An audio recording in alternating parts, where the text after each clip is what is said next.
বন্ধুরা, এখানকার সব বাড়িতেই একটা করে অল্টো গাড়ি আছে। দেখো এই বাড়িটা, দেখো দেখতে পাচ্ছ, এই যে অল্টো গাড়ি। এইখানে এটার মধ্যে আর একটা গাড়ি আছে। এই বাড়িটার মোট গাড়ি 3টা। দেখো ছোট বাড়ি কিন্তু গাড়ি 3টা। আর এদিকে এই বাড়িটাতে দেখো একটা গাড়ি, আর ওই দিকে যে বাড়িটা দেখা যাচ্ছে দূরে, দেখো ওই বাড়িটাতেও কিন্তু একটা গাড়ি রয়েছে। ঠিক এরকম এখানকার প্রত্যেকটা বাড়িতে একটা করে গাড়ি পাবেনই, কমসে কম একটা করে।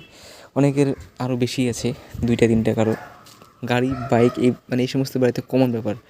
আর ভাববে না যেটা শহর, এটা কিন্তু গ্রাম। গ্রামেই মানুষের এরকম লাইফস্টাইল, তারা ভাবতে পারে যে শহরের মানুষের কেমন হতে পারে। কেরালার মানুষ এরকম জীবনযাপন করে। আর এখানকার লোকের এরকম জীবনযাপনের পিছনে যেটা সবচেয়ে মেন কারণ, সেটা হচ্ছে এখানকার লোকের মধ্যে এত হিংসা নাই।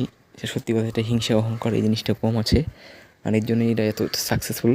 আর এখানকার লোক, তোমরা জানো যে কেরালার লোক সবথেকে বেশি শিক্ষিত আমাদের স্টেটের মধ্যে, আর এর জন্যই হয়তো অনেকটা উন্নত।